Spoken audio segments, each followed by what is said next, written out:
Sa gitna ng luntiang parang at malawak na kagubatan, mayroong isang pagong na nagngangalang Kiko. Si Kiko ay kilala sa kanyang kasipagan at tiyaga. Araw-araw, makikita siyang nagtatrabaho sa kanyang maliit na hardin, nagtatanim ng mga gulay at prutas. Bagamat mabagal siyang kumilos, hindi siya nagpapabeya sa kanyang mga gawain. Sa kabilang dako, mayroon ding isang kuneho na nagngangalang Ringo. Si Ringo ay sikat sa kanyang bilis at liksi. Ngunit sa kasamaang palad, si Ringo ay kilala rin sa kanyang catamaran. Mas gusto niyang maglaro at magpahinga sa ilalim ng puno kaysa tumulong sa mga gawaing bahay. Isang araw, nagkasalubong si Kiko at Ringo sa gitna ng parang. Hoy, Kiko, ano na naman ang ginagawa mo dyan? Hindi ka ba napapagod sa pagtatanim? Tanong ni Ringo habang tumatawa.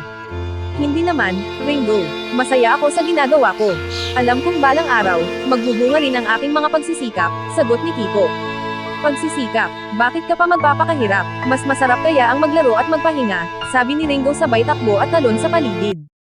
Hindi na lamang pinansin ni Kiko si Ringo at nagpatuloy sa kanyang gawain. Ngunit sa loob-loob niya, mayroon siyang paghanga sa bilis ni Ringo. Samantala, lihim ding naiinggit si Ringo sa kasipagan ni Kiko. Isang araw, nagkaroon ng malakas na bagyo. Nasira ang hardin ni Kiko at maraming puno ang nabuwal. Labis na nalungkot si Kiko dahil sa nangyari. Nakita ni Ringo ang kalagayan ni Kiko at naisip niyang tulungan ito. Kiko, huwag kang mag-alala. Tutulungan kita, sabi ni Ringo. Tutulungan? Paano? Tanong ni Kiko. Gamit ang aking bilis, mabilis kong malilinas ang iyong hardin at may tatanim muli ang mga gulay, sagot ni Ringo. Nagtaka si Kiko ngunit pumayag din siya sa alok ni Ringo. Sa tulong ni Ringo, mabilis na naayos ang hardin ni Kiko. Namangha si Kiko sa bilis at determinasyon ni Ringo. Salamat, Ringo. Hindi ko akalain na tutulungan mo ako, sabi ni Kiko.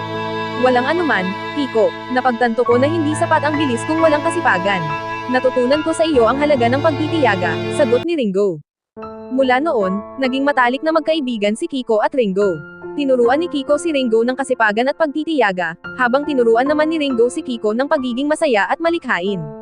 Natutunan nila na kahit magkaiba sila, mayroon silang matutunan sa isa't isa. Sa paglipas ng panahon, ang dating magkaaway na pagong at kuneho ay naging simbolo ng pagkakaisa at pagkakaibigan sa kanilang komunidad. Ipinakita nila na ang pagkakaiba ay hindi hadlang sa pagbuo ng magandang samahan.